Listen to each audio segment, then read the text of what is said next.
Well, good morning, everybody. Good morning, good morning, good morning. Hope everybody's having a wonderful day. Elliot challenging me whether coffee was brewed. It's in a Christmas mug, but it's always winter here in Buffalo. Is this the Morning Mute Paul show? I'm not going to say Paul hasn't had some technical difficulties recently. I'm not going to lie about that, right? So good morning, everybody. Title of this stream is Are the Buffalo Bills for Real? We're going to go through some stuff that's out there, specifically PFF. Super interesting, some stuff that they put out there. So let's chat a little bit. But before we do have a new partner, and that is CBDX.com. So CBDX is going to be running a promo code HTS. That is 20% off all your orders plus a free gift at CBDX.com. You're talking all your CBD products, right? That's our new partner, and they're going to be here for the next couple weeks. And if that's something you're into, go get 20% off. All right, so let's talk about the Buffalo Bills, shall we? PFF has them ranked relatively high. Oh, by the way, thank you, Elliot. It is my birthday today. Yeah, this is a morning stream. That's how it goes. Spin says ESPN Football Power Index has the Bills as the Super Bowl favorite. We're actually going to talk about that. We might as well start with that. That's a good one to start with, Spin. So everybody does their own power rankings, right?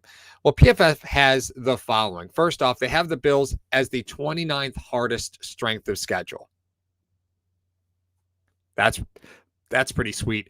Give them a 90% chance of making the playoffs because apparently that 10% chance is if the city burns to the ground. 78% chance of a division title. That should just be 100%. I see just no earthly way any of the other three teams inside this division figure that out. 23% chance of winning the conference championship and 13% of winning the Super Bowl. Now, that is the highest among AFC teams. Tampa is the highest overall, 15% chance of winning the Super Bowl. The Chiefs now, mind you, the Chiefs have the 8th remaining hardest schedule going forward, and they're listed as a 9% chance Super Bowl winner. So Buffalo's up 4% on PFF for winning the Super Bowl, which is sort of a fun. I mean, every time that this kind of stuff happens, I have to reset a little bit and just say, I can't believe that we're here, right? I can't believe that we're talking. Like, we can legitimately talk about this. It's absolutely crazy. So thank you for all the birthday love, everybody. I appreciate that. Thank you. So I do want to point out that that doesn't mean that PFF has been kind to Buffalo with their grading. And boy, do they hate Tremaine Edmonds, man. With that, I think it's important to talk about the injury. So obviously, you guys may not have known, practice obviously took place yesterday. Vet days, Mario Addison, Cole Beasley got vet day rest. Feliciano was limited with an illness. Micah Hyde was limited with the quad. Teron Johnson limited with the groin. The groin injuries are always, I don't like to see that. I don't like to see groin injuries.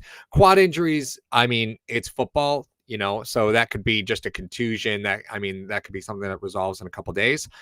Since those muscles are so big, usually it's just something like that. But groin injuries, can't be pulling your favorite muscle. Taiwan Jones was on vet rest as well. Jordan Poyer did not participate with an ankle, and that's the one that is so concerning to me, right? That's the one that gets me is Poyer, because Poyer played great. Micah Hyde played great last week. And you look at going in against the Texans, is this an opportunity to sit some guys, right? You got Jaquan Johnson in the game. You got him in the game, right? Is this an opportunity to sit some guys?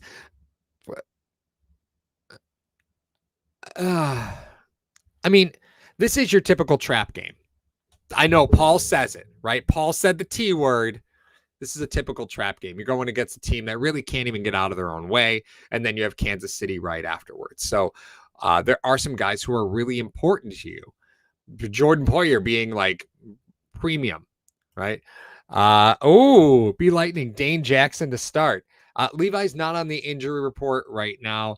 But hey, Dane Jackson, my love. Thanks for the birthday present, B Lightning. I appreciate that. Any Dane Jackson love will not go unnoticed, I promise. But is this an opportunity to put some things on film that you haven't, right? And can you do that with personnel, or do you do that with personnel who haven't been super involved, right? Is this a game where you get somebody like Matt Breida really involved? And you put it on tape. You make Kansas City think about it. You can really throw some things at them that they probably aren't prepared for, and that is fun. But at the same time, you still have a football game to go win, right? It sounds like Davis Mills is still going to be the guy. I mean, Tyrod, even if Tyrod were to be healthy enough to start, I mean, I think you're probably okay going there. I don't think you're worried too much about that. Anthony Miller just came back. He's the Texans' #1 wide receiver, so good for them. You do have 3 solid running backs, though. You have Mark Ingram, you got Phillip Lindsay, and David Johnson. So I like this question, B Lightning. You think Basham plays this game? Listen, you got Mario Addison on vet rest. Basham could see an appearance. It's really about culture, though, right? Does McDermott activate him only because you're going to give Mario Addison the vet day off? Do you really take Houston that seriously? I mean, I like the idea of resting Poyer, right? I think you could rest Poyer and play a combination of Siran Neal and Jaquan Johnson. I think you could probably get away with that for the game. I'm really not sure that they're going to be able to press the ball downfield too much. You have been using Poyer down low a little bit more, but you'll probably survive the game. This may be a game that you really see them go 4 down linemen and 3 actual linebackers. Make it a healthy dose of AJ Klein. Man, is there bourbon in this coffee? Thinking about a healthy game of AJ Klein. Nightmares aside, it is probably something that you have to think about when you're looking at what your expectations are for this coming week. I'm excited. I literally can't wait for football. It never really matters who it's against. But I mean, when you have an offensive line that played as well as the Bills' offensive line played last week, you get excited to see if it was lightning in a bottle or not, right? They really held a very fast defensive line. They held them down, right? Which was great to see. Now, that doesn't mean that they were kind to Cody Ford because, let's talk about Cody Ford's grade, shall we? Cody Ford right now, as of PFF, is a 39. Which is terrible. It's bad. Like, it's real bad. In the past game, he's ranked, I think, a 27.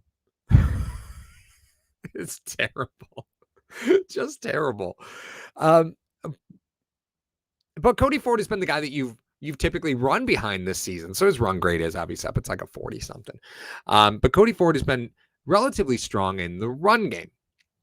Now, we obviously expect and we need to see Cody Ford pick it up a little bit. Again, in pass pro, he hasn't been the greatest, but obviously did well enough last game to warrant no problems or concerns. But this is a Buffalo Bills team that is 4th in the league in points scored and 4th in the league in points allowed. Now, that is a deadly combination. You're going to win a lot of football games doing that. They are, by team grades, right, ranked 5th in special teams and 5th on defense. Again, according to PFF. The only reason I use these numbers is because they do carry weight. As much as I hate them, they kind of carry weight. Is this team really and truly the real deal? Bill from Upstate says they do not nor need to win by a large margin. Rest Milano. Yeah, I could see that. Milano's not on the injury report, though. I think you kind of look first at those guys that are injured. Milano and Edmonds have a tendency, even in games where they're absolutely whooping the other team's ass, those guys are still often out there. The depth at linebacker is not great. I don't think you'd want to go into the game with Terrell Dodson being your fallback there, right? Milano will be active. I expect Milano and Edmonds to play most of this game. I think the secondary is probably where you're a little bit weaker. because you got a couple guys banged up. So I think you're probably resting those guys. As far as the offense goes, is this a game where everybody just absolutely drools over Devin Singletary and Zach Moss? I mean, in reality, the secondary of the Texans is far from stellar. They were actually talking about the fact that Josh Allen likes to run. One of their corners was talking about, I think that was Desmond King, was talking about how, Josh Allen, he really likes to run the football. Man, I don't know if you saw last game. Josh didn't run the ball too much. I don't know if you saw the game before that, because Josh didn't run the ball too much.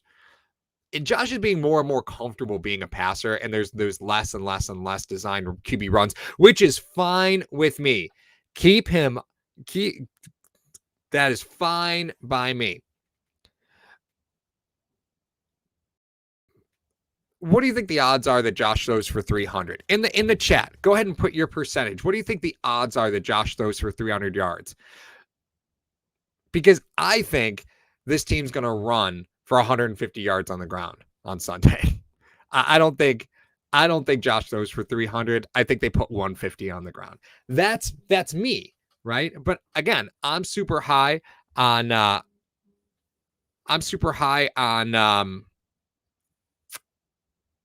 Singletary and Moss here. I don't think that defensive line is anything to write home about. The offense for the Texans is not going to put up much. So I think this is kind of a huge game for the ground, which, again, Spin says, that's a bold statement, my friend. 300 by half. You're funny. I like what Dmag says, right? Dmag says, whoops, wrong comment. There we go. 230 in the air, 165 on the ground. And just as long as most of them don't come from Josh Allen, I'm perfectly fine with that, right?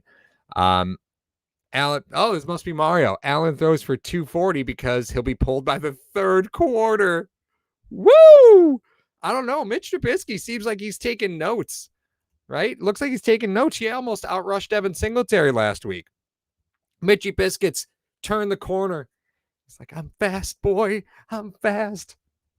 It was fun. It was fun to watch Biscuits get in there with his one passing yard, which was the same as Justin Fields, who threw for one net passing yard for the Bears. Isn't it great to have a quarterback, guys? It's just so much more fun. You have a quarterback. All right. So the spread on this game is about 17 points, which is crazy. The Bills should probably win by more than that. The over right now was over 47. I don't think anybody thinks the Texans are going to score on this game at all. I don't think there's any way that the Texans score at all. And I love David Johnson. Like, I'd ask David Johnson to be the godparent of my youngest child. No offense, Mario. I know Mario.